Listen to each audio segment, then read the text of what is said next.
हाय दोस्तों, मैं श्रीकांत सर फिर एक बार नए क्वेश्चन के साथ हाजिर हुआ हूँ, जिसमें बहुत ही अच्छे क्वेश्चन हैं। इसे देखें और समझें। अगर इस बार आर्मी में ज्वाइन करना चाहते हैं तो इस चैनल को सब्सक्राइब कर लें, क्योंकि नए नए क्वेश्चन इसमें आते रहेगा और आपको बताया जाएगा। तो इसलिए अगर आप नए हों तो चैनल को सब्सक्राइब कर लें और बेल आइकन को प्रेस कर लें, ताकि जो भी क्वेश्चन डाला जाए वो सबसे पहले आप तक पहुँचे। और अपने दोस्तों में शेयर करना ना भूलें, जिन्हें जो फिट हैं या ना फिट हैं उन्हें भेजें, ताकि और कंपटीशन में उनको काम दे। तो चलिए देखते हैं, टाइम नहीं गवाते हुए क्वेश्चन को स्टार्ट करते हैं। थोड़ा सा आज फास्ट करेंगे तो बहुत कम समय में ही है आपको हम 40 क्वेश्चन तक, 30 से 40 क्वेश्चन कराएंगे। तो चलिए देखते हैं, ठीक है। चलिए, फर्स्ट क्वेश्चन है आपका कि भारत में खोजा गया सबसे पहला पुराना शहर कौन था। तो देखिए, बहुत लोग हैं जो स्किप कर देते हैं वीडियो को, तो वीडियो को स्किप ना करें, अच्छे से देखें, शुरू से देखें, ताकि बीच में जैसे एक क्वेश्चन तो कराता हूँ उस पर 2-3 क्वेश्चन रिलेट करके बता देता हूँ, समझा देता हूँ।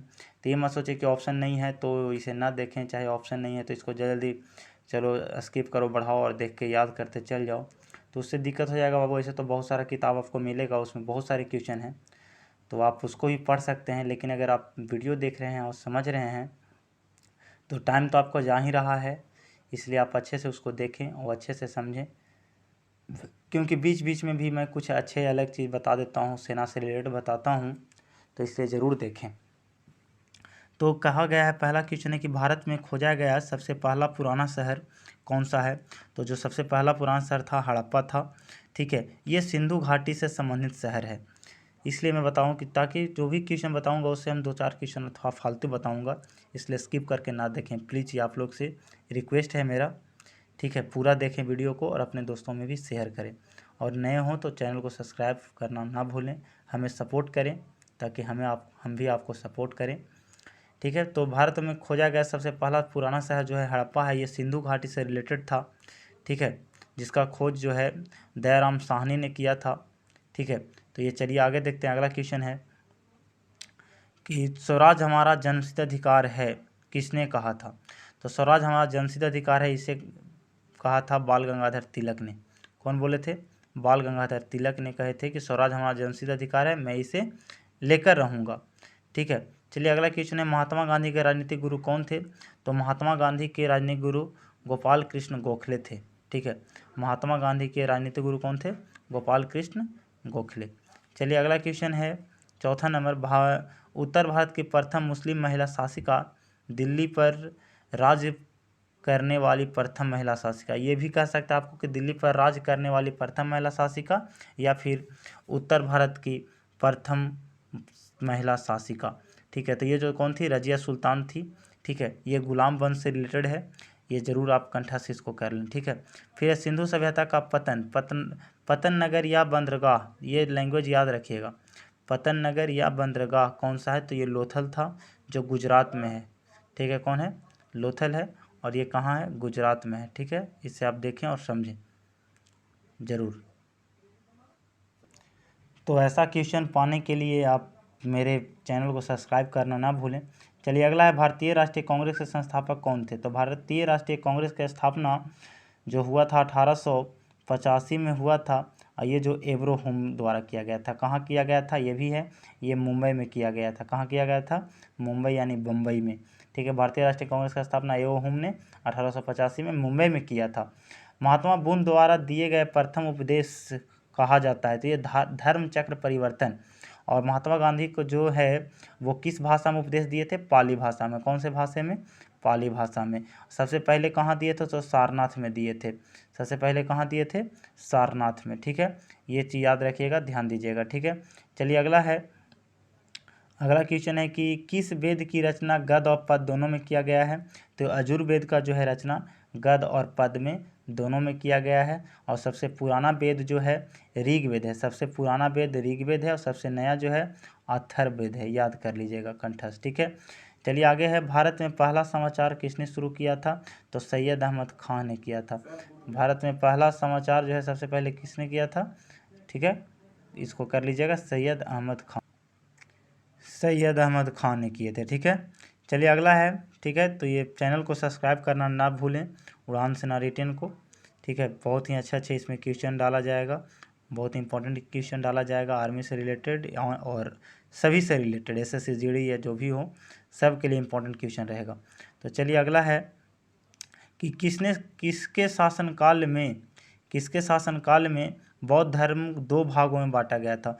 तो ये कनिष्क के शासनकाल में जो है 2 भाग में बांटा था, और पहला भाग हीनयान था और दूसरा महायान। यानी बौद्ध धर्म जो भी है 2 भाग में बांटा गया है, हीनयान और महायान, और ये कनिष्क के शासनकाल में बांटा था, ठीक है। चलिए आगे देखते हैं। अगला क्वेश्चन है कि लोदी वंश का अंतिम शासक कौन है। तो लोदी वंश के अंतिम शासक जो है इब्राहिम लोदी था। कौन था? इब्राहिम लोदी था, ठीक है। लोदी वंश के संस्थापक कौन थे? बहलोल लोदी। लोदी वंश के संस्थापक अगर पूछा जाए तो बहलोल लोदी, ठीक है। बहलोल लोदी थे, ठीक है, कंठस्थ कर लीजिएगा। प्रथम जैन संगति कहाँ आयोजित की गई थी। तो ये पाटलिपुत्रा में किया गया था, आयोजित। प्रथम जैन संगति कहाँ आयोजित की गई थी? पाटलिपुत्रा में, ठीक है। चलिए अगला है दिल्ली के किस सुल्तान को इतिहासकारों ने विरोधों का मिश्रण बताया था, ठीक है। तो ये जो मोहम्मद बिन तुगलक जो था, इसको बताया गया था कि दिल्ली का एक सुल्तान जो है इतिहासकारों से विरोध है इसका, ये मोहम्मद बिन तुगलक, ठीक है। अगला है ऋग वैदिक समाज में सबसे छोटी इकाई क्या थी। तो वो कुल या परिवार जिसको बोलते हैं वो था आपका कुल या परिवार, जो है सबसे छोटा इकाई था, ठीक है, सबसे छोटा इकाई। चलिए आगे है किस शासक के पास एक शक्तिशाली नौसेना थी। तो ये चोल वंश के पास जो था ये अपना नौसेना था इसका सबसे पहला, ठीक है। फिर है संकीर्तन प्रथा, जो संकीर्तन होता है ये जन्मदाता कौन थे। तो चैतन्य जो था वो तो जो कीर्तन उर्तन होता है ना, उसका प्रथा कौन चलाए थे। तो ये चैतन्य स्वामी जो हैं ये चलाए थे, ठीक है। आगे किस मुगल शासक को आलमगीर कहा जाता है। तो औरंगजेब का जो है आलमगीर कहा जाता है, कंठस्थ कर लीजिएगा। शहीद आजम किसे कहा जाता है। तो भगत सिंह को। शहीद आजम किन्हें कहा जाता है? भगत सिंह को, ठीक है। ये सब बहुत ही अच्छे क्वेश्चन है, बहुत इंपॉर्टेंट क्वेश्चन है। अगला है साइमन कमीशन के विरोध प्रदर्शन के दौरान किए गए लाठीचार्ज में किस राजनेता को मृत्यु हो गई थी।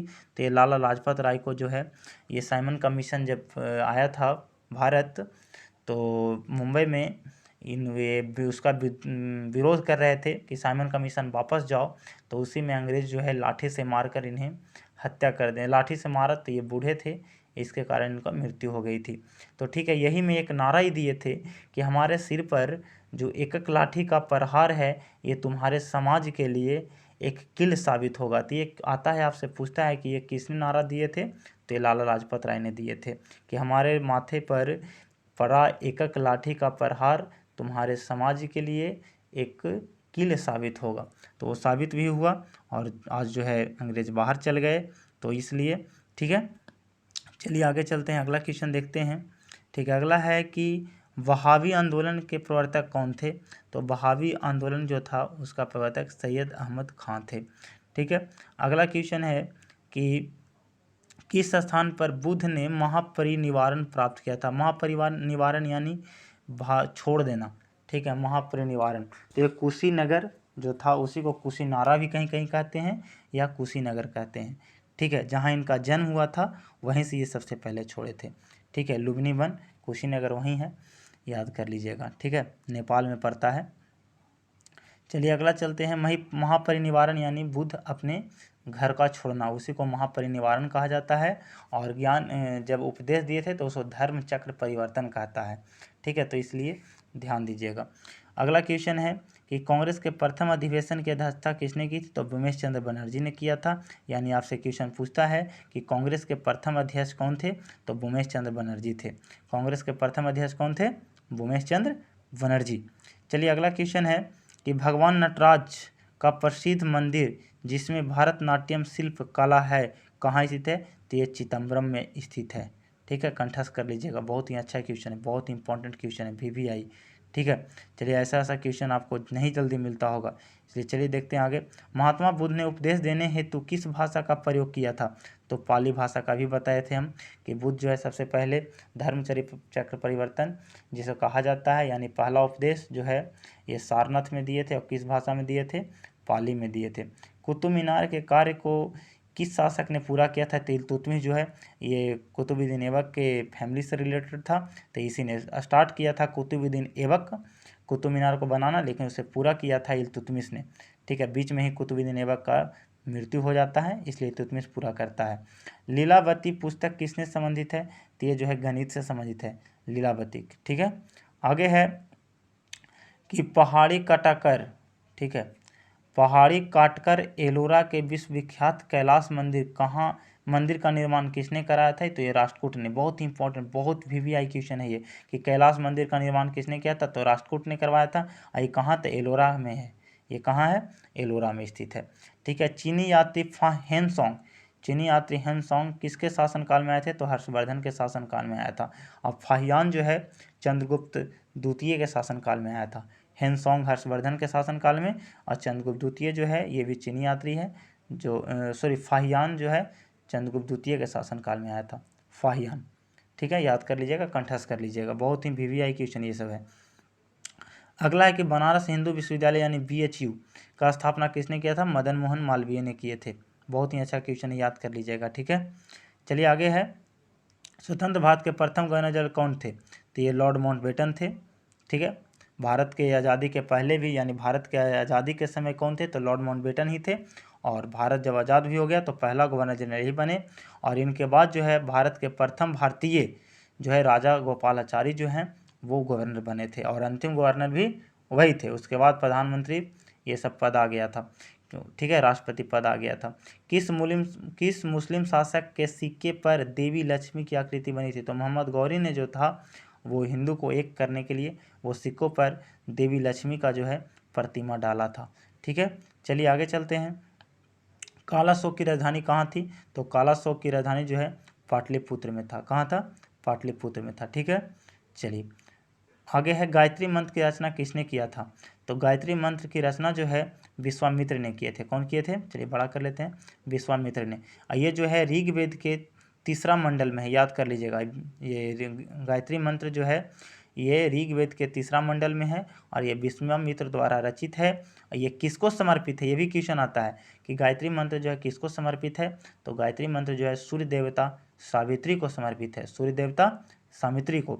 लंदन में इंडिया हाउस की स्थापना किसने किया था? तो श्यामजी कृष्ण वर्मा ने किया था। लंदन में इंडिया हाउस एक है, लंदन में ही, लंदन शहर में स्थित है, उसका जो स्थापना है श्यामजी कृष्ण वर्मा ने किए थे। बहुत ही सब अच्छा क्वेश्चन है। किस गुप्तकालीन शासक को कविराज कहा जाता है? तो समुद्रगुप्त को जो है कविराज कहा जाता है, क्योंकि बहुत ही अच्छे संगीत के ये अच्छे ज्ञाता थे। फिर है, अकबर इतिहासकारों में किसने अकबर को इस्लाम का शत्रु कहा था? तो ये बदायूनी जो था ये कहा था कि इस्लाम के ये शत्रु है, ये इस्लाम नहीं मानता है, इस्लाम को सही नहीं करता है, तो इसलिए। ठीक है, क्योंकि वो जो थे थोड़ा सा हिंदू से भी लगाव रखते थे, इसलिए।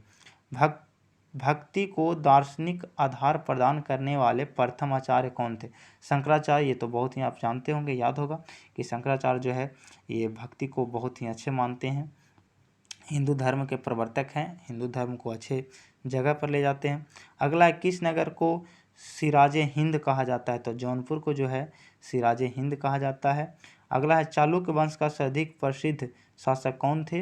तो पुलकेशिन जो द्वितीय जो था यह चालुक्य वंश का सर्वाधिक प्रसिद्ध शासक था, पुलकेशिन द्वितीय। क्लियर कर लीजिएगा, ये सब क्वेश्चन जो है बहुत ही अच्छा क्वेश्चन है। तो ऐसे क्वेश्चन पाने के लिए आप चैनल को सब्सक्राइब करना ना भूलें, बहुत ही अच्छा क्वेश्चन है। अगला है, मोहम्मद गौरी ने 1191 में हुई तराइन द्वितीय युद्ध में किस शासक को पराजित किया था? तो पृथ्वीराज चौहान को पराजित किया था। तो तराइन के 2 युद्ध हुआ था, एक हुआ था 1191 में, एक हुआ था 1192 में। ठीक है, तो 1191 में जो हुआ था, 1191 में उसमें जो है पृथ्वीराज जीत गया था, पृथ्वीराज चौहान जो है जीत गया था। लेकिन दूसरा तराइन का युद्ध हुआ, उसमें पृथ्वीराज चौहान को हरा दिया। ठीक है, तो ऐसे ऐसे क्वेश्चन बहुत ही इंपॉर्टेंट, कई बार ये पूछा गया है आर्मी में, इसलिए विगत वर्षों में पूछा गया क्वेश्चन ये सब। भारतीय महान रेशम मार्ग किसने आरंभ करा था? तो कनिष्क ने। कनिष्क से रिलेटेड अभी कुछ देर पहले भी मैं बताया था, है ना। तो कि बौद्ध धर्म के जो है क्वेश्चन था वो, कि बौद्ध धर्म जो है 2 पार्ट में किस में बांटा गया था? किसके शासनकाल में, तो कनिष्क जो हीनयान और महायान में बटा था। और अभी जो है रेशम मार्ग जो है सिल्क रूट, ये किसके समय चला था, तो कनिष्क के समय में। गुलरुखी के नाम से कौन जाना जाता है, सिकंदर लोदी। सिकंदर लोदी जो है गुलरुखी के नाम से प्रचलित है। जैसे किसी को शहीद आजम जैसे कहा जाता है भगत सिंह को, उसी तरह से उपनाम है।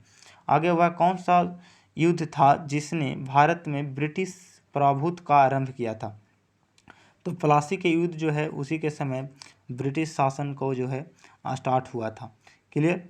अगला कि शिवाजी ने अपना राज्य की आय का मुख्य साधन किसे बनाया था, तो ये चौथा जो है आय जो है उसे मुख्य साधन बनाया था। शिवाजी ने अपने राज्य की आय का मुख्य साधन किससे बनाया था, तो ये चौथा आय जो है उसे बनाया था।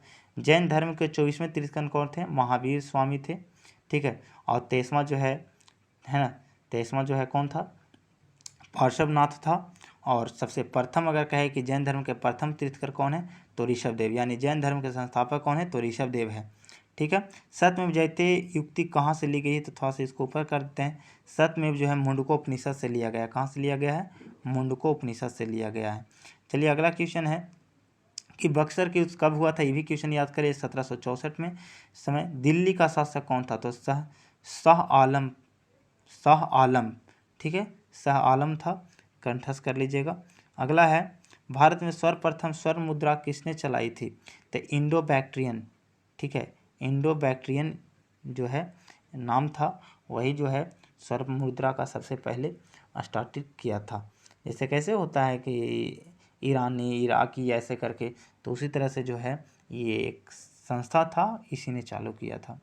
चलिए अगला है अशोक के धम्म की परिभाषा कहाँ से ली गई है, तो ये जो है राहुलो बंदासुतु से लिया गया, ये एक बुक है वहीं से लिया गया है, तो आप कंठस्थ कर लीजिएगा। ठीक है, बहुत ही अच्छा क्वेश्चन है। तो ऐसे ऐसे क्वेश्चन आपको मिलते रहेगा। फिर अगला है 50, जहांगीर के दरबार में पक्षियों का सबसे बड़ा चित्रकार कौन था, तो मंसूर। मंसूर आदमी का नाम, ये नहीं सुना कि मंसूर ये है वो है। ठीक है, तो ये चित्रकार थे जो बहुत ही अच्छे पक्षी का चित्रकला करते थे, पारते थे। तो बस यहीं तक लास्ट क्वेश्चन है। तो ऐसे चैनल को सब्सक्राइब कर लें। अगर नए नए क्वेश्चन चाहिए आपको पर डे ऐसा, तो हमें कमेंट करें और आपको पर डे हम ऐसा क्वेश्चन डालेंगे। तो बस इतना ही तक। जय हिंद, जय भारत, वंदे मातरम।